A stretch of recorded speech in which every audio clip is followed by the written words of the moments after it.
أعوذ بالله السميع العليم من الشيطان الرجيم. بسم الله الرحمن الرحيم. الحمد لله رب العالمين، والصلاة والسلام على أشرف الأنبياء والمرسلين سيدنا محمد وعلى آله وصحبه أجمعين. سبحانك لا علم لنا إلا ما علمتنا إنك أنت العليم الحكيم، ولا حول ولا قوة إلا بالله العلي العظيم. Fadil pengerusi, bahagia yang Imam, para jatakuasa masjid, hadirin hadirat yang dirahmati Allah Subhanahu wa taala. Syukur pada Allah Taala pada malam yang mulia ini, dapat kita bersama di masjid baru ni. Memang lama saya tak sampai kemari. Yang akhir masih lama, mari-mari masih baru dah. InsyaAllah. Dan alhamdulillah jemaah, makin penuh lah pada malam ni, walaupun kita terpaksa ada penjarakan. Kadang-kadang bila kita renung apa yang Allah Ta'ala takdirkan berlaku kepada manusia ni, dia sesuatu yang sangat luar biasa. Dulu-dulu kalau sekiranya ada orang pakai niqab, orang perempuan pakai niqab tutup, keluar tajuk hantu bungkus, hantu jerangkung. Di barat, di Eropah, mana-mana wanita pakai niqab dilarang masuk kelas, ditangkap. Ada yang tak dibenarkan. Pasal apa? Kerana pakai niqab. Hari ni semua kena pakai, lelaki pakai, perempuan pakai, pada muka semua. Dulu kalau kita tengok ada orang tutup mulut ni, kita rasa waraknya, kita perli dia. Warak lah, nunjuk-nunjuk lah, ngada-ngada lah. Sekarang semua tutup belaka. Dulu kita Islam datang beritahu tak boleh laki-laki perempuan bersalam-salaman, haram. Jangan salam-salaman. Tapi orang perli, orang tak peduli. Orang kata apalah kolot, agama kolot, laki perempuan tak boleh bersalam. Sekarang apa nak, semua tak boleh bersalam. Jantan dengan jantan pun tak boleh. Laki dengan laki pun dah tak boleh bersalam. Dulu kita beritahu tak boleh laki perempuan duduk dekat-dekat, duduk rapat-rapat, tak boleh. Nabi kata mana-mana orang lelaki perempuan duduk dekat-dekat, tengah-tengahnya syaitan. Yang ketiga syaitan, yang tengah-tengah. Orang kata macam-macam. Sekarang apa nak, semayang pun kena duduk jauh-jauh. Tak boleh duduk dekat-dekat. Yang pelik naik kereta sekali, mari semayang duduk jauh-jauh.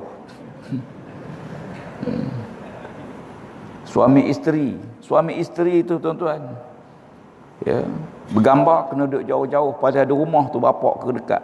Pasal apa? Ini peraturan yang ada. Allah Rabbi. Di antara amalan sunat waktu kita ambil wuduk yang banyak kita tinggal ialah masuk air dalam hidung. Saya rasa antara amalan sunat waktu wuduk yang paling banyak orang tinggal, memasukkan air dalam hidung. Sekarang ni tuan-tuan sekalian, bila mari wabak ini, baru kita nampak kepentingan kenapa Nabi suruh masuk air dalam hidung. Membersihkan pernafasan kita, saluran pernafasan kita. Jadi semua yang berlaku ni benda yang sebenarnya kalau kita perhati hebat peraturan Allah Subhanahu wa taala. Benda-benda yang tak pernah kita fikir. Mana tuan-tuan pernah fikir semayang duduk jauh-jauh? Kita belajar hadis, semayang Nabi suruh rapat-rapat, dekat-dekat, rapat-rapatkan saf. Sekarang tu imam pun bersalah nak kata benda. Saya bila jadi imam tu tersasul. Rapatkan saf, tak semula kata. Tak boleh rapatkan saf. Masya Allah. Benda yang tak pernah tuan-tuan pernah fikir tak, satu hari kita semayang duduk macam ni, tak pernah kita fikir. Tak pernah terfikir. Kita tak pernah terfikir satu hari bagaimana tangan kita perlu basuh banyak kali. Ya, dulu bila kita makan rasa samsing bila boleh guna gerpu sudu. Rasa nak makan sudu. Ada orang pergi order kedai, dia kata sudu gerpu banyak sikit. Ya. Pasal apa? Rasa bila makan dengan tangan ni kolot. Ya, kan? Ya, orang kampung tak pandai guna gerpu sudu. Kadang-kadang pegang gerpu belah kanan, sudu belah kiri. Tapi sekarang apa nak kata tu sekalian? Kita diajar basuh tangan selalu. Betul, menepati apa yang dianjurkan oleh syarak. Benda yang tak pernah kita fikir. Satu wabak yang menyebabkan kuasa besar dunia, orang paling kaya tiba-tiba merudum. Syarikat-syarikat yang besar satu masa tiba-tiba jatuh. Hotel-hotel yang biasa penuh dengan manusia, pergi tanya. Kita nak masuk hotel tu, pergi ke Mekah hotel. Berapa ribu? Satu katil 1,000. Bukan satu bilik, satu katil. Hari ni apa nak kata? Kosong. Okay. Hotel yang 1,000 lebih sekarang 100-200 je. Tak ada orang. Okay. Satu masa dulu pelancong datang, kita berjalan dengan Mak Saleh, raca kita macam Mak Saleh dah. Yeah. Bawa pelancong seronok. Sekarang apa nak kata? Dulu sampai semayang pun tak duk jaga Mak Saleh ni, jaga pelancong. Sekarang pelancong pun tak mari. Ya, masya-Allah. Ya. Benda yang tak pernah kita fikir bagaimana Allah Taala menjadikan, mengatur alam. Saya sendiri pun tak pernah fikir nak jadi menteri ni, tak terasa pun. Tiba-tiba jadi. Kerana seorang tu break mengejut. Nasib baik dia break mengejut. Ya. Cuma kita diajar dalam Islam ini bahawa kuasa makhluk dengan kuasa Allah Ta'ala ni jauh beza. Ya. Tuan-tuan sekalian, dalam bab mentauhidkan, orang Melayu ni dijaga supaya jangan ada elemen syirik. Ya. Jangan ada elemen syirik. Sehingga bila sebut Allah tu, dia kata Allah itu satu. Dia tak kata Allah Maha Esa. Perkataan Esa tu hanya diguna untuk Allah saja. Ya, kenapa kita tak kata Allah itu satu? Padahal betul juga, tak salah Allah itu satu. Tapi dah orang Melayu ni bimbang, takut-takut perkataan satu tu sebenarnya ada permulaan dan ada kemudian. Ya. Perkataan satu sebelumnya apa dia? Kosong. Ada permulaan. Lepas dia apa dia? 2, 3, 4, 5. Adapun perkataan Esa tak ada. Sebelum Esa apa dia? Tak ada. Selepas dia tak ada. Ya, satu istilah yang khusus diguna untuk Allah Taala supaya kita benar-benar mentauhidkan Allah Subhanahu Wa Taala dalam seluruh urusan. Ya, jadi sahabat-sahabat sekalian, ya, malam ni saya diminta sikit untuk bicarakan, ya, tentang peristiwa hijrah yang kebetulan seminggu 2 lagi kita akan sambut sama-sama. Walaupun saya rasa duk menung bila nak bincang tajuk hijrah ni, rasa kita zaman kita ni, ya, rasa macam tak layak je nak bincang tajuk hijrah. Kerana apa yang kita ada hari ni banding dengan hijrah zaman Nabi, jauh langit bumi tu kan, tak sentuh langsung. Ya. Susah payahnya yang tak boleh kita bayang, tak boleh kita gambar, tuan-tuan. Ya. Dan bagaimana hebat generasi awal tu semata-mata nak selamatkan akidah, mereka sanggup korban nyawa, sanggup korban harta, tinggal semua nak selamatkan akidah. Kalau kena kita belum tentu. Belum tentu. Ya. Sebab itu bagi saya bicarakan dalam konsep hijrah dalam konteks perubahan. Ya. Kerana perubahan itulah yang disebut oleh Nabi SAW dalam hadis, la hijrata ba'dal fathi. Tak ada lagi hijrah selepas jatuhnya kota Mekah tahun ke-7 hijrah. Ya, tidak ada lagi hijrah. Ya, tidak ada hijrah selepas berlakunya pembukaan kota Mekah. Tak ada dah. Ya. Walakin jihadun wa niyyah. Yang ada ialah jihad. Yang ada lepas Nabi hijrah, Nabi buka kota Mekah, yang ada ialah jihad. Yakni buat sesuatu secara sungguh-sungguh, bukan sambil lewa. Kita orang Islam ni kena buat sesuatu, kena sungguh-sungguh. Ya, bukan sambil-sambil. Buat apa makcik? Sambil-sambil duduk saja tebas rumput, sambil-sambil duduk saja buka kedai, sambil-sambil duduk saja. Tak ada. Dia kena kerja ni buat sungguh-sungguh. Ya. Kita tanya, ya, berapa pendapatan pak cik sebulan? Dia kata adalah 600-700 ustaz. Kerja pun motong getah. Berapa jam kerja? Sejam je. Pergi pukul 8 balik pukul 9. 600 padang lah tu. Orang kerja kerajaan dapat 2,000. Kerja pukul apa? Pukul 7.30 keluar, 5.30 baru sampai ke rumah. Padang lah tu.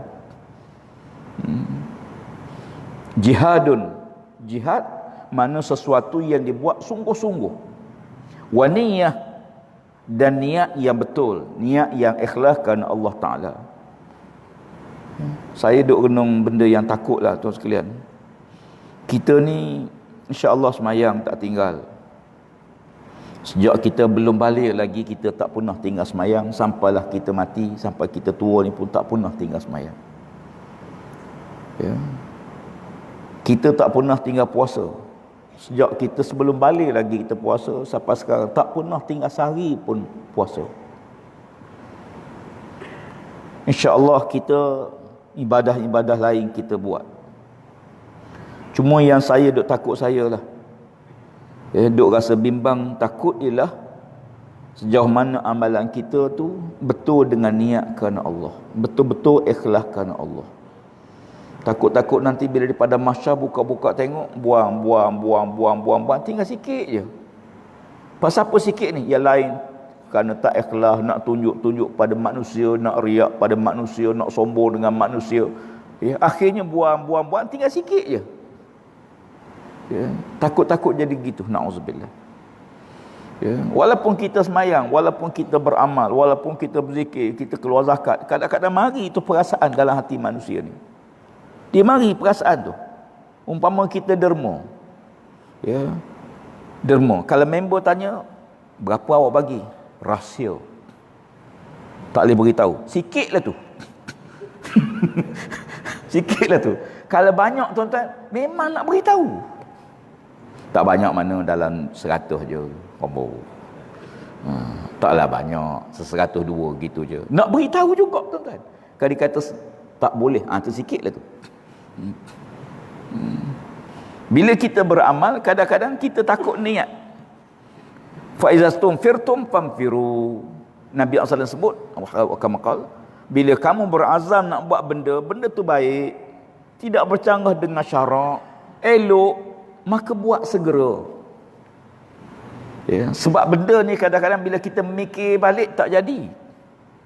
Macam kita nak keluar derma, ambil buh je tuan-tuan.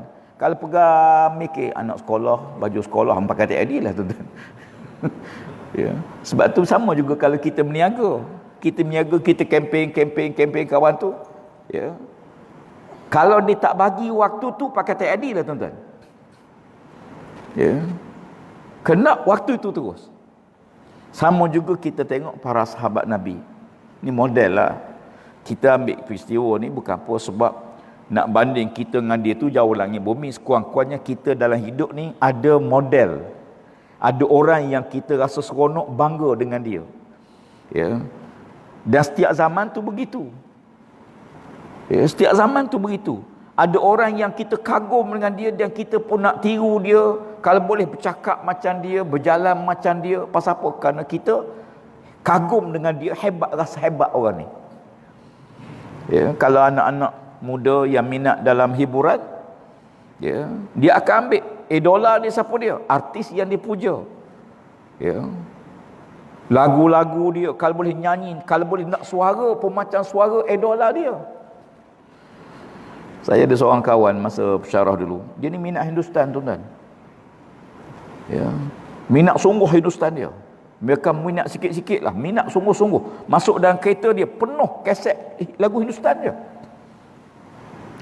Dia boleh syarah pelakon ni anak kepada siapa, anak ke berapa, keturunan mana. Tuan-tuan sekalian. Saya satu hari saya kata sekarang lagu-lagu Hindustan tak, filem Hindustan tak macam dulu. Dia kata tak, sekarang lagi sedap pada dulu. Oh. Saya kata dulu-dulu saya biasa zaman 60-an 70-an tu kita popular lah, tapi tak, dia kata sekarang punya minat tuan-tuan, dia ambil flight pergi ke India, pergi ke rumah pelakon yang diminat tu. Masya Allah, pergi tu betul-betul nak jumpa pelakon yang disuka tu. Sampai di rumah kawan tu, tunggu berjam-jam, tunggu pelakon tu balik, bersalam, masa tu boleh bersalam, salam sikit, kawan tu masuk dalam rumah. Tu aja.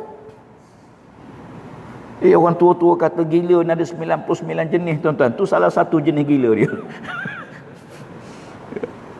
Masya Allah.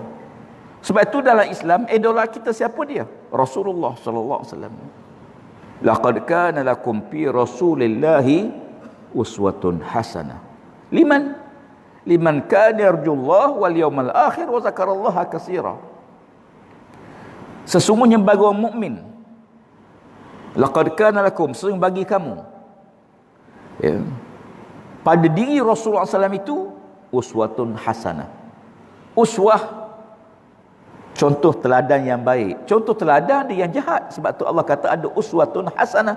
Bila Allah sebut ada uswatun hasanah, ada uswatun sayyi'ah. Ada model tapi tak elok. Tidak beriman dengan Allah, tidak mentauhidkan Allah, syirik pada Allah. Ni bukan model. Ni bukan yang kita nak tengok. Yang kita nak ikut ni model yang baik. Uswatun hasanah. Ya, ramai yang kita rasa kagum, tapi beriman ke tak dia? Semayang ke tidak dia? Puasa ke tidak? Tutup aurat ke tidak? Ya, bagaimana rumah tangga dia? Bagaimana kehidupan seharian dia? Sebab tu kita nak ambil model yang kita kagum tu, kena tengok seluruh dia. Fi Rasulullah, pada diri Nabi tu, zahirnya, batinnya, perkataannya, perbuatannya, kelakuannya, semua sekali. Ada orang hebat tuan-tuan sekalian, dia hebat, ya, Masya Allah, tetapi hebatnya dia pada ucapannya, tulisan tak ada. Ada orang tulisan bagus, cakapan tak ada. Ada orang hebat dalam pimpinan rumah tangga, isterinya bagus. Berapa isteri? Cukup kota 4. Bagus, adil. Tapi dengan masyarakat tak jadi. Dengan jiran tak jadi. Ada orang dengan jiran bagus, kawan bagus, dengan isteri pula tak jadi. Balas macam. Tapi Nabi, semua. Ya. Nabi pernah tegur sahabat kerana kerah dengan isteri. Nabi kata, aku ni Rasulullah, aku baik dengan isteri aku. Sedang Nabi sedang Rasulullah. Ya. Ada orang hebat boleh mentadbir satu felda. Ya. Dia pengurus yang baik. Saya banyak pergi jalan-jalan ni. Ada peneroka memuji pengurus yang baik. Memang baik sungguh. Dia kata kami ni, masyarakat sini dapat teratur dengan baik, ada pembangunan apa semua. Penguruh dulu waktu dia mari begini. Tapi dia baik dalam konteks felda yang dijaga je. Felda lain tak ada lah.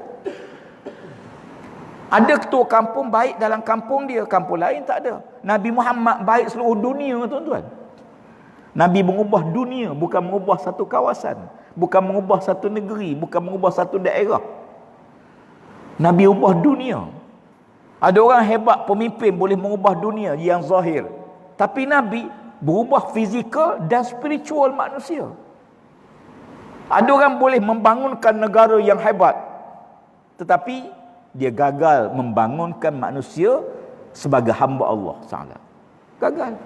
Tapi Nabi SAW, ya, sebab tu Allah sebut, sesungguhnya bagi kaum pada diri Nabi ini model. Ya, saya pernah sebut dalam satu kuliah dengan kawan-kawan anak murid saya yang campur-campur ada Islam dan bukan Islam. Ya, dan saya pernah jumpa dengan beberapa orang pimpinan parti, ya, yang banyak duk kritik tentang Islam. Saya kata ambil satu kertas, senaraikan 20 sifat pemimpin yang kamu nak. Tuan-tuan ambil kertas, tuan-tuan catat ciri-ciri pemimpin yang tuan-tuan kendaki. Senaraikan 20 ke 30, senaraikan. Saya nak pemimpin bertakwa pada Allah, pemimpin yang jujur, yang amanah, yang tidak khianat. Senaraikan semua sekali. Dan saya nak beritahu, semua ciri yang itu ada pada Nabi SAW. Sebab tu, ya, Allah Ta'ala sebut, hebat macam mana Nabi, hebat macam mana generasi awal. Yang paling baik lepas Nabi siapa dia?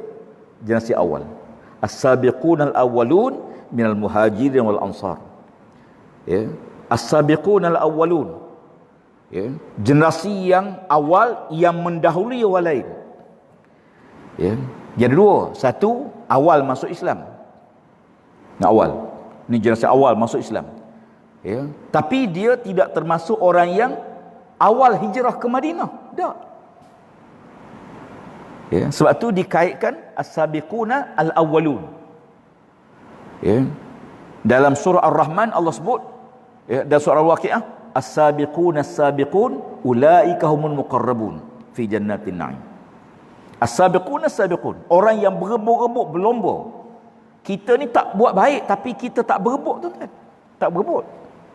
Semua kita buat baik, berebut tak? Tak berebut. Ya.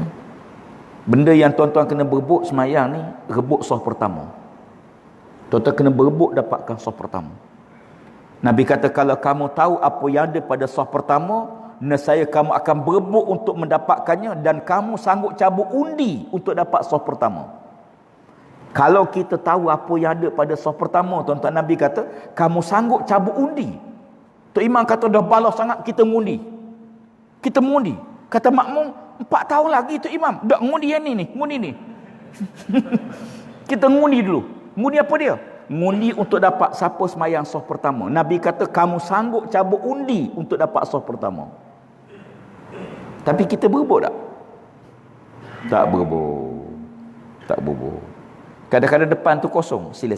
Kita bagi orang lain pula. Sila. Ya. Saya duk tengok dalam hadis Nabi, benda yang ada pada saf pertama ni. Siapa Nabi kata begitu? Apa yang ada pada saf pertama? Tuan-tuan boleh beza tak saf pertama, saf kedua, saf ketiga ni? Serupa je. Penjarakan sosial kekal. Tak ada beza. Cuma saf pertama duduk belah kiri, ke belakang dia saf kedua. Apa yang bezanya? Pakaian. Tak ada beza saf pertama, saf kedua. Tutup mulut, tutup ni, face mask, tutup pakai belakang. Bezanya. Bezanya bukan zahir. Bezanya batin. Yang kita tak nampak. Kalau Nabi tak beritahu, kita tak tahu. Apa benda dapat saf pertama? Orang duduk saf pertama dapat salam daripada Allah Ta'ala. Saf kedua tak dapat. Saf pertama sahaja mendapat salam daripada Allah Subhanahu Wa Ta'ala. Tuan-tuan, kalau tuan-tuan tiba-tiba mari seorang berhenti, Ustaz, tuanku kirim salam. Rasa macam mana? Betul ke? Ya, tuanku kirim salam. Ya. Mari seorang lain, Ustaz, Pak Mentua kirim salam. Salam. Sama DM tamu? Tak sama. Mari pula Ustaz, bakal Pak Mentua kirim salam. Lagi lain. Kan? Jadi yang membezakan itu bukan salam tu. Salam tu sama je. Assalamualaikum warahmatullahi. Siapa ucap pun itulah salamnya. Tapi nilainya di mana? Nilainya pada siapa yang beri salam. Macam pen lah. Saya sekali buat contoh pen ke, ataupun handphone lah, ya, ataupun apa, face mask lah. Sekarang ni wajib pakai, tuan-tuan. Saya kesian orang kampung ni kadang-kadang berkongsi ni, tuan-tuan. Sekarang ni wajib pakai. Tak pakai denda 1,000. Noh getah 500. 2 bulan baru dapat belisa denda. Orang kampung berkongsi, orang miskin berkongsi. InsyaAllah. Adik pakai, adik balik, kakak pula pakai. Ada cikgu cerita sampai hitam dah face mask dia. 2-3 minggu pakai. Kalau tuan-tuan ada tabung masjid, tuan-tuan buat keluarlah beli face mask ni, sedekah ke sekolah-sekolah. Tabung masjid ni kita guna-guna, tuan-tuan, jangan simpan sangat. Ya, gunalah. Ya, guna manfaatkan. Tuan-tuan beli, bagilah sedekah. Ya, tak apalah, insya-Allah. Saya tak apalah saya sebutnya. Berapa ringgit ni? Katalah RM1.20, RM1.50. Tapi nilai dia bukan duduk pada face money. Siapa yang beri? Ni kedai pun boleh. Tapi awak tahu siapa yang bagi ni? Mana aku tahu. Yang bagi ni Siti Nurhaliza. Contohlah, bukan betul. Contoh. Lain terus nilai dia. Jadi sesuatu barang tu nilai dia bukan duduk pada benda yang kita dapat, tapi siapa yang beri. Sebab tu dalam nikmat, jangan tengok besar ke kecil nikmat tu. Ya, tapi tengok siapa yang beri nikmat tersebut. Nikmat tu datang daripada Allah, tuan-tuan. Saya kebetulan jaga air. Ya, menteri air, menteri jaga alam sekitar. Saya bagi udara okey, ada air okey. Ya. Tapi tuan-tuan tahu tak, nak dapat air ke rumah kita tu, Masya Allah, dulu saya pun tak perasan sangat. Rupanya nak dapat air sampai rumah kita tu, bukan air sebarang air. Diproses, dirawat, apa semua, ditapis berpuluh-puluh kali baru sampai ke rumah kita. Ya. Tapi biasa kita kalau pahit rosak, kita biar je, lock je. Kalau kita tak ada berdi semalaman, penuh berdi, walaupun sikit, titik sikit, kita tak rasa bersalah, tak rasa berdosa. Ya. Sebab kita biasanya belajar fiqh, semayang wajib, tak semayang berdosa. Ya.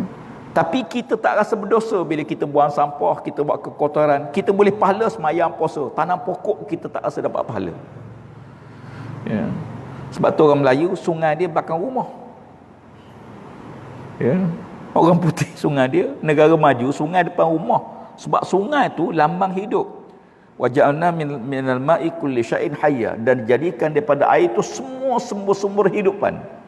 Semua sumber hidup tu daripada air. Ya. Tapi orang Melayu sungai belakang rumah. Ke mana? Sungai kejap. Tahu dah buat benda sungai tu, tahu dah. Sebut nak ke sungai tu tak ada benda melepas dah tu kerjanya. Ya. Jadi kita jadikan sungai tu tempat yang kita nak buang kekotoran pada tubuh kita dan seumpamanya. Ya. Saya baru ni korban sembelih lembu. Ya, kemudian lapah. Bila keluar perut lembu tu, kita ambil. Ya, cuci perut lembu, tuan-tuan, jumpa plastik penuh dalam perut lembu tersebut. Usus dia. Plastik yang ringan, plastik apa panggil? Panggil plastik rogak. Ya. Penyu-penyu di laut ditemui mati pasal apa? Makan plastik. Kita nombor 8 laut paling cemar di dunia. Teruk gitu. Ya. Jadi nak sebut itu sekalian, tak apalah. Bila Nabi SAW sebagai uswatun hasanah, sebagai model, dalam bab perubahan ini, Nabi kata berubah. Cuma hijrah dalam konteks yang awal tak ada dah. Pasal apa? Kerana orang yang mula-mula hijrah ke Madinah dijamin syurga oleh Allah Subhanahu wa taala. Radhiyallahu anhum wa radu an. Kita ni masya-Allah, tuan-tuan, kalau Allah redha, kita nak benda lagi atas dunia ni. Ya. Hidup ni nak cari redha Allah je. Manusia redha, Allah murka, tak guna langsung redha makhluk. Tapi kalau Allah redha, manusia redha, ini yang kita nak. Ya. Dan kita diminta doa, Nabi SAW suruh jangan tinggal minta dua perkara pada Allah Ta'ala. Minta sungguh-sungguh dua perkara, minta lindung sungguh-sungguh dua perkara, kata Nabi SAW. Yang pertama, minta sungguh-sungguh redha Allah dan syurga Allah. Yang kedua, minta lindung sungguh-sungguh murka Allah dan neraka Allah. Minta sungguh-sungguh dua, apa dia? Pertama, redha Allah Ta'ala. Ya. Allahumma inna nas'aluka ridhaka wal jannah. Ya Allah, ya Tuhan kami, kami mohon redha-Mu ya Allah. Ya, sebab bila Allah redha ni tuan, semua jadi baik. Saya sikitlah pengalaman hidup ni. Yang lahir daripada keluarga susah, keluarga miskin, negeri getah. Ya. Pergi sekolah tak ada belanja. Ya, waktu duduk asrama di sekolah menengah tu, ya, makan nasi petang, makan nasi malam di asrama, pukul 6 makan separuh nasi tuan-tuan, separuh lagi simpan bungkus nak makan waktu rehat pagi besok. Tak ada duit belanja. Ya. Baju, pakaian, pakai yang abang pakai, dia tak muat, kita pakai. Susahlah. Ya. Nak pergi getah biasalah. Ya. Kita hidup susah. Ya. Menyebabkan kita rasa setiap nikmat yang kita rasa ni sangat besar. Orang susah. Generasi Felda pertama tak sama dengan generasi kedua. Generasi pertama ni susah tuan-tuan. Masuk padang pio ni dulu, Allah Rabbi, dengan jalan tanah merahnya, dengan waktu tu, ya, nak jaga pokok susah tuan-tuan. Sebab tu pai air tak ada di rumah, pergi ambil pergi. Lampu elektrik tak ada, pakai pelita. Ya. Ada tempat yang kadang-kadang kawasan banyak ular, duduk rumah, sekejap-kejap ular, kejap ular. Ya, punya takutnya. Sampai suami nak pergi bil air, kejut isteri. Buat teman. Punya berani suami tu. Kalau isteri kejut suami, munasabah. Tak, suami kejut isteri.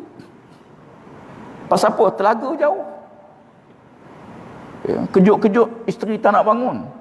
Nak kencing sangat, pergi jugalah. Ya, dalam kepala takut ular. Pasang pelita ni. Perangai pelita ni pula jauh nampak, bawah tak nampak.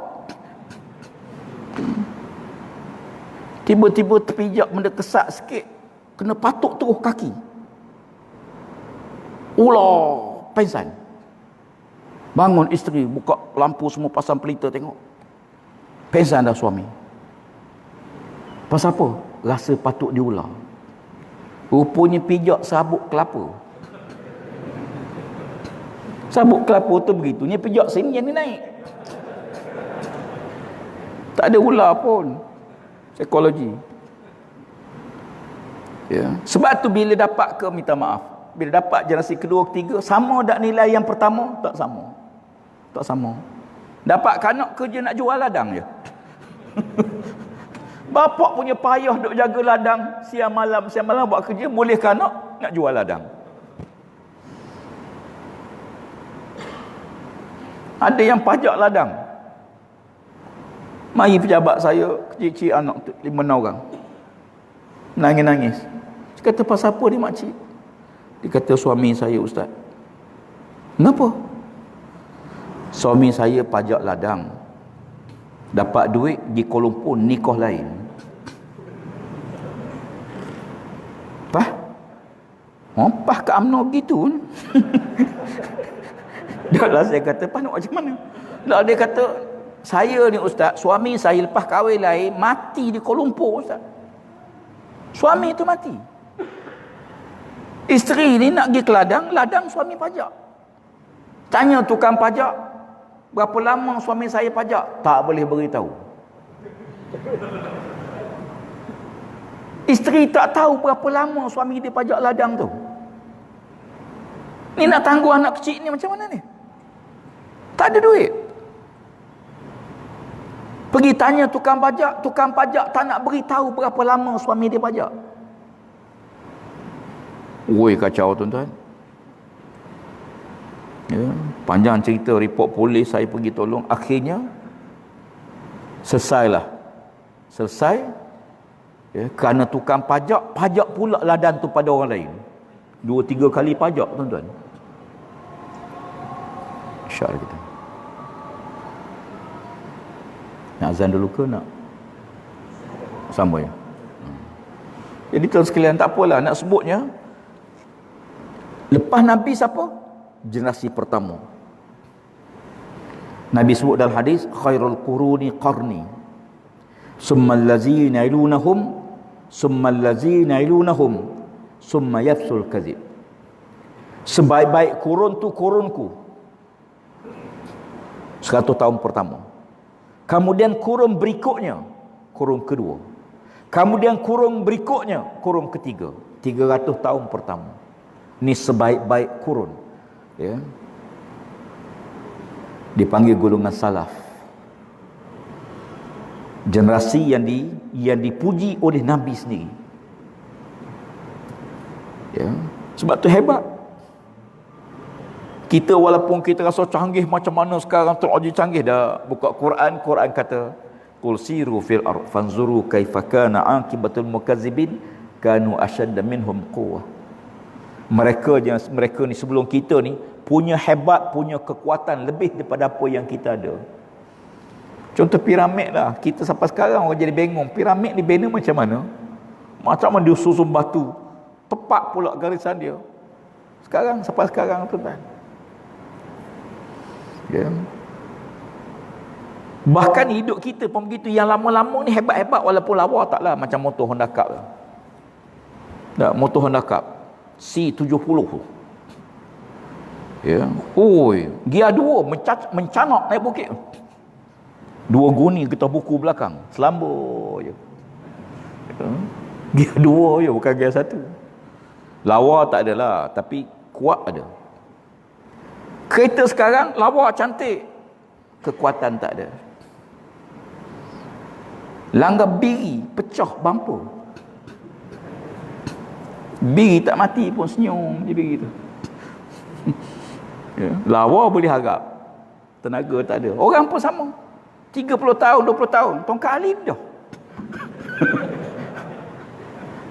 Orang tua-tua selambur je. Berapa anak? Tak ramai, 3/3. Jenis awal.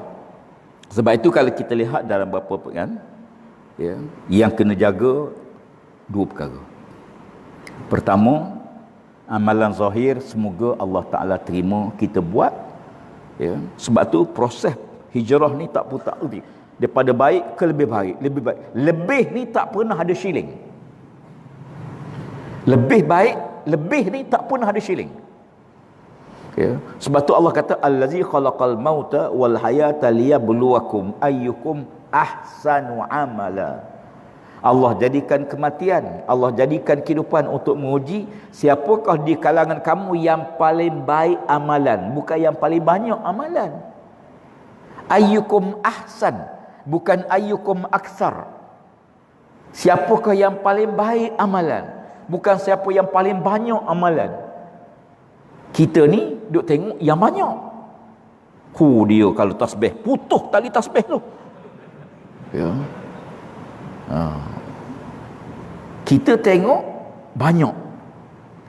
Banyak tu bagus kalau ya. Baik dah lah baik, banyak pula. Tu lagi hebatlah. Satu pagi lepas main subuh, Nabi tanya, siapakah di kalangan kamu yang pagi ni telah ziarah orang sakit? Kata Sayyidina Umar, ya Rasulullah, mana ada, kami baru bangun ya Rasulullah, baru semayang mari masjid, tak sempat nak ziarah lagi ya Rasulullah. Kata Sayyidina Abu Bakar, saya Rasulullah. Nabi tanya, siapakah di kalangan kamu yang pagi ni telah bersedekah fi sabilillah? Jawab Sayyidina Umar, ya Rasulullah, kami tak sempat lagi bersedekah, ya, awal-awal pagi. Kata Sayyidina Abu Bakar, saya Rasulullah. Nabi tanya, siapakah di kalangan kamu yang pagi ni telah beri makan kepada orang yang lapar? Kata Sayyidina Umar, kami pun belum makan ya Rasulullah. Kata Sayyidina Abu Bakar, saya. Abu Bakar ni dia buat lebih pada orang lain. Ya. Kita ni dalam ramai-ramai kita ni, saya pun tak tahu siapa. Tapi dia kalangan kita ni ada orang yang sedekah tiap-tiap hari tak pernah berhenti. Tiap-tiap hari dia sedekah. Tiap-tiap hari dia bersedekah. Ya. Saya ada seorang kawan, dia berniaga kecil-kecilan je, tapi dia pergi ke bank masuk duit tiap-tiap hari. Hari ni untung RM15, dia pergi simpan RM10. Nak pakai dia ambil balik. Tapi tiap-tiap hari, hampir setiap hari dia berniaga, dia akan bank in duit. Sikit je. Dapat RM30, masuk RM20. Contohlah. Ya. Akhirnya bila ada orang terdesak nak jual tanah, dia beli cash. Buka-buka akaun, banyak rupanya. Sikit-sikit tiap-tiap hari, sikit-sikit tiap-tiap hari. Ya. Ada orang yang tak pernah tinggal tiap-tiap malam berselawat pada Nabi tak kurang pada 100 kali. Dia wajibkan diri dia berselawat pada Nabi 100 kali sehari. Kalau dia tak berselawat, dia tak boleh tidur.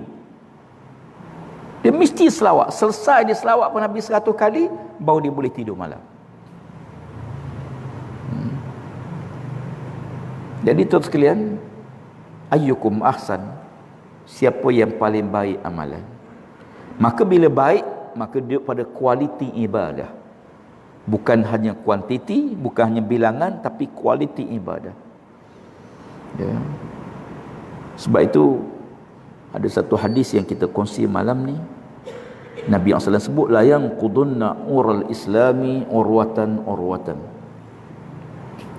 Akan terlepas ikatan Islam ini satu demi satu ikatannya. Islam ni dia simpulan. Ya. Islam ni dia satu simpulan. Ya. Allah Ta'ala sebut dalam apa ayat tu? Orang yang beriman dengan Allah ni, orang yang bertauhid kepada Allah, seumpama dia menyimpul, ya, ikatan dia dengan Allah Subhanahu Wa Taala. Islam ni dia satu. Semayang satu simpulan, wuduk satu simpulan, puasa satu simpulan. Simpulan Islam ni banyaklah. Nabi kata akan terbuka satu demi satu simpulan Islam itu. Kullaman taqadat urwatun tasabbasan nasul billati taliha. Setiap kali terbuka satu ikatan, maka manusia akan berpegang pada ikatan yang seterusnya. Longgar satu ikatan, dia bukan nak kemah ikatan yang longgar tu, dia jaga satu lagi. Terbuka satu, dia jaga satu lagi. Wa awwaluhunna naqdul hukmu wa akhiruhunna as-salah. Rawi Ahmad. Ikatan yang paling awal sekali terlepas daripada umat Islam ialah hukum-hukum Allah, peraturan-peraturan Allah. Yang mula-mula sekali orang langgar. Dalam bab cari rezeki, orang tak kisah halal haram je, asal dapat duit sudah. Sampai dia kata, niaga ni kalau kita jujur sangat payah nak maju. Kena ada juga bobos pelet. Jangan banyak sangat, sikit-sikit tipu. Masya Allah. Hingga orang jual durian pun ambil tanah tutup lubang pada durian yang berlubang. Hingga dia letakkan jualan dia yang baik-baik di atas, yang tak elok letak bawah. Dia menipu. Ya. Kadang-kadang pekan sehari minta maaf lah orang meniaga. Ya. Kita nak suruh orang beli betul, tapi jangan menipu. Beritahu tu, letak betul. Satu hari nak masuk ke pasar, straight Nabi menuju kepada seorang laki-laki yang jual benda dalam guni gandum, dalam satu karung dia. Sampai dekat Nabi sisi lengan baju dia, Nabi masukkan dalam guni tu. Nabi angkat basah. Nabi tanya, apa ni? Dia kata, ya Rasulullah, tengah jalan tadi kena hujan. Kalau aku letak yang basah, orang tak beli ya Rasulullah. Dia letak yang kering atas, tapi bawah tu basah. Nabi kata, bukan umatku siapa-siapa yang menipu dalam jual beli. Nabi tinggalkan terus dia. Ya. Jadi tuan sekalian, Nabi kata bila terbuka ikatan Islam ni satu, contohnya semayang. Semayang berapa banyak? Ikatan semayang tu dah tak peduli dah. Ya. Dia kata, saya ustaz, Jumaat je tak semayang subuh je tak, semayang lain insya-Allah. Dia rasa tak apa tu. Subuh je tinggal, semayang lain insya-Allah. Yang kata kawan saya Jumaat tak perlu tinggal lagi, walaupun semayang fardu adalah tinggal. Kata seorang lagi, saya semayang raya tak pernah tinggal, Jumaat biasalah tinggal. Kadang-kadang tengok nak ketawa juga manusia ni. Mulut tutup, hidung tutup, lengan buka. Betih buka. Mulut tak mudahlah tutup. Nabi sebut dalam hadis penutup. Nabi kata, umat Islam ini, umatku ini akan dikerumuni oleh musuh sebagaimana semut mengerumuni gula. Nabi kata umat Islam ni akhir zaman nanti dia akan dikerumuni oleh musuh sebagaimana semut mengerumuni gula. Sahabat-sahabat tanya, apakah kenapa? Kerana waktu itu kami sikit ya Rasulullah. Tak, Nabi kata kamu ramai masa tu, tapi kamu macam buih di lautan. Tak ada kekuatan. Tak ada kekuatan. Saya bila duduk dalam kerajaan, masuk dalam kabinet, dia tengok Allah, antara kementerian dengan kementerian masing-masing jaga kementerian masing-masing. Ya. Kita kadang-kadang ada kementerian-kementerian yang bertindan tugas. Kita duduk, kita bincang. Ya. Ada perkara yang kita tengok tidak menepati kehendak syarak ataupun bercanggah dengan syarak, maka kita bincang, kita tegur, kita cadang penyelesaian. Tentulah tak sama dengan orang yang tak tahu. Ya. Bila kita tak dapat maklumat, kan manusia ni jadi musuh kepada kejahilannya. Ya. Bila kita tak tahu, kita bertindak kerana kita tak tahu. Kan bila kita tahu kan lain. Ya. Macam kawan juga, oi, ke mana? Benda something. Oh, marah. Tengok-tengok, lah, bakal pak mentua. Berubah terus cara dia. Lagi mana pakcik bersalam? Salam. Ya. PKP tak boleh salam. Salamlah pakcik. Ya. Kalau kita tahu sesuatu benda tak elok, memang kita tak beli. Tapi manusia jadi musuh kepada kejahilan. Kan itu kata Nabi SAW, ayat pertama turun Iqra, berubah dengan ilmu, dengan maklumat yang betul. Saya duk risau sangat mutakhir ni, kita banyak dapat maklumat daripada media sosial. Siapa tulis pun tak tahu, kita kadang-kadang terima. Tuan-tuan nak sebar, nak hantar, nak send, nak forward pada orang lain ni, pertama fikir, yang aku sebar ni boleh pahala ke dosa? Yang tu dulu. Bukan betul salah. Bukan betul atau salah. Sebab ada benda betul tapi tak boleh sebar. Benda betul. Contohnya kawan kita nikah seorang lagi, jangan sebar. Nyanyi kawan isteri dia, balah pula nanti. Memang kita tahulah, betul ustaz, saya saksi. Mula-mula saya saksi dia kahwin, lepas tu dia saksi saya kahwin. Betul tak? Betul. Rahsia. Jadi tak semua benda betul boleh sebar. Jangan main sekarang tu sekalian. Ada seorang wanita datang jumpa seorang isteri pada seorang guru. Wanita tu mengaku dia isteri kedua pada guru tu. Padahal kawan tu tak kahwin pun. Masya Allah. Apatah lagi media sosial. Cerita macam-macam. Sebab tu bila terima, pertama, kalau kau sebar boleh pahala, kau boleh dosa. Kalau berdosa, jangan sebar. Walaupun benda betul. Yang kedua baru cek, betul ke salah. Kalau salah, jangan sebar. Kalau ragu-ragu, delete je. Jangan pula print screen tanya, betul ke? Maknanya kita dah sebar. Kita print screen, kita tanya, betul ke tidak? Berarti kita dah sebar ke dia? Delete dia. Ya. So, inilah yang paling takut sekali tu sekalian. Pasal apa? Kita dah mati, fitnah tu terus tersebar. Allah Rabbi. Ini yang paling takut sekali. Dahlah pahala kita sikit, amalan kita tak banyak. Ya. Jadi untuk akhirin apa sekalian, nak tutup perbincangan malam ni ialah untuk kita sama-sama jaga 3 perkara. Ya. Yang pertama, ya, orang bertanya kepada Syekh Junaid Al-Baghdadi rahimahullah taala, banyak tempat saya sebut cerita ni. Syekh Junaid ni total rezeki dia murah, pelik. Kita tuan-tuan di Padang Pio ni, tak usah tempat lain lah, Padang Pio ni, cuba tuan-tuan perhati, ada orang yang kadang-kadang kita rasa pelik dengan hidup dia ni. Mari mana rezeki dia ni? Ada orang hidup ni kita pelik dengan dia ni. Ya, nak kata kerja tokol macam orang lain tak ada, tapi rezeki dia ada macam. Syekh Junaid yang termasuk orang pelik. Rezeki ni tak putus-putus. Orang tanya dia, wahai Syekh Junaid, apakah amalan kamu yang menyebabkan aku tengok Allah Ta'ala murahkan rezeki kamu?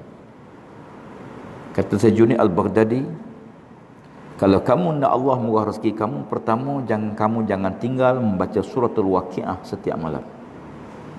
Bacalah suratul Waqiah. Tapi jangan pula tuan-tuan baca-baca tengok mana esok tak ada lagi. Baca lagi tak ada lagi. Rezeki tu bukan duit. Rezeki bukan duit. Sehat tu rezeki. Tuan nak duit ke nak sehat? Nak sehat. Duit banyak pun duk sakit. Saya ada seorang kawan, jutawan tuan pergi kedai. Tuan mai tanya, makan apa nasi lemak? Tak boleh. Roti canai, roti canai lagi tak boleh. Roti bakar dia, roti bakar. Buah apa? Kosong. Roti bakar kosong. Minum air kosong. Rugi 3 minggu tuan kedai tuan-tuan. Duit banyak. Sehat orang nak banding dengan duit. Kata sejunik, kamu jangan tinggal suratul Waqiah setiap malam. Tapi ingat, bila kita baca, rezeki itu bukan hanya duit. Sehat, keluarga baik, anak-anak tidak punah. Itu rezeki yang Allah Ta'ala bagi pada kita. Yang kedua, kamu jangan tinggal sembahyang sunat duha. Jangan tinggal sembahyang sunat duha. Di rezeki ini ada yang kita, ada 8 jenis rezeki. Ada yang kita bergantung dengan orang lain. Dalam mendapatkan pekerjaan, dapat rezeki kita ni, kita bergantung orang lain. Jangan tinggal duha. Ada rezeki yang direct pada Allah, jangan tinggal suratul Waqiah. Yang ketiga, kamu jangan tinggal sedekah. Jangan tinggal sedekah. Kata yang bertanya, bagaimana kalau saya ni jenis malas nak ngaji Quran macam kita lah. Nak ngaji surah Waqiah. Waqiah pula bukan inna ataina. Ya. Waqiah ni panjang ustaz. Ya. Lepas tu dia tanya pula, surah Waqiah ni kena baca perhabis ke sikit je ustaz? Nak sembahyang sunat duha, Allah, ke duha subuh pun tak lepas. Macam mana nak duha? Kata dia orang tanya, bagaimana kalau aku ni jenis malas baca Quran, malas sembahyang sunat duha? Kata Syekh Junaid Al-Baghdadi, kamu jangan tinggal sedekah. Tuan-tuan yang lain, kalau tuan-tuan rasa payah nak buat apa semua, nak istiqamah payah, boleh, tapi jangan tinggal sedekah. Sedekahlah. Ya, kerana sedekah itu Allah Ta'ala ampun dosa kita, Allah jadi simpanan kita, Allah ganti lebih baik daripada apa yang kita bagi. Wallahu alam. Semoga pertemuan kita malam ni berkati Allah Ta'ala. Saya ambil masa panjang sikit, kat pukul 9 dah. Ya, InsyaAllah panjang umur kita jumpa semula ya, pada masa-masa akan datang insyaAllah.